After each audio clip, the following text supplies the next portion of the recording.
I'm Kacper. Not used to saying it that way, and I am originally from Poland, born there, raised there, like about an hour's drive from Wrocław, actually. So, although I did my bachelor's and currently doing the final year of my PhD at Coventry University in partnership with Hariba Myra, as Vasily said. So I'll be talking to you about some of my work in applying NLP to cybersecurity attack model generation problem.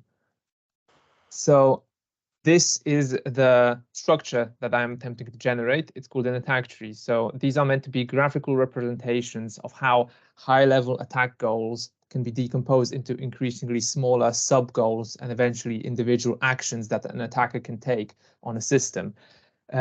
Here you can see the two different types of relationships you will likely see in an attack tree, which are and or gates, essentially, which define how the goal is to be broken down in to achieve all of its sub goals. So for the and node shown above, you need to do everything. So you need to get the username and the password to get into someone's account. And in an or node, you can do one or any of the children to sort of do the goal. Like to get a password, you can brute force it, social engineering it, that stuff. So the last important distinction to draw is between the leaf nodes, which are the lowest level individual actions represented in the tree, and the inner nodes, which are made up of collections of these attack actions or of other inner nodes. So in terms of data, as usual, there's a sort of data set problem in that we don't really have an attack tree data set, but what we do have is public cybersecurity datasets such as CVE and weakness-based datasets like CWE and CAPEC, as they're called, which show how attack goals can relate to one another, while datasets like CVE show individual vulnerabilities in natural language descriptions of these vulnerabilities.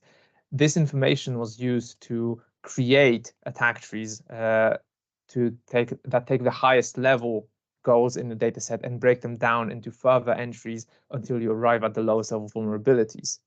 So how we approach generation is we used a distilled version of the large language model called BERT to encode text descriptions of vulnerabilities from CVEs into vector representations, essentially. And then we use these vector representations to train a prediction network in the form of a Siamese network that learns which relationship can be predicted between each two individual entries. So in terms of the generation itself, you start with, for example, 4 vulnerability descriptions, and you use this DistilBERT to convert this text into fixed size vector representations that are then fed into a prediction network that predicts the probability of a relationship between them. This can be done in a pairwise manner to get essentially a matrix of how each vulnerability is predicted to be interrelated to one another, which then allows us to insert new parent nodes based on that. So after this is done, you move up any unused vulnerabilities up the tree and repeat this process with the same neural network. So you predict the relationships again, you insert the parent node as necessary, and then you keep moving it up until you're left with your attack tree. So before any of this happens, we first fine-tune our BERT model to better understand cybersecurity data. And this is done through masked language modeling, which Shari mentioned as well.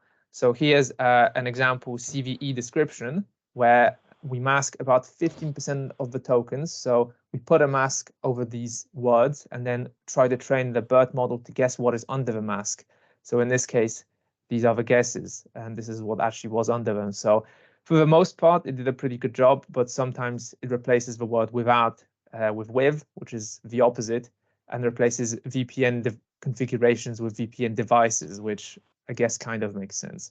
So in general, this is the sort of accuracy of the different fine-tuned models with different hyperparameters. You can see this one, batch size 16, and this learning rate seem to perform the best, with 64% of its guesses being the exact right word, and the 78% of the time the exact correct word was in its top 5 predictions for what the masked word was. So then this is used on 2 separate subsets of the data for vulnerability data to compare how a basic DistilBERT model performs against the fine-tuned one. And you can see either way, we get pretty good accuracy in predicting the relationships between the vulnerabilities.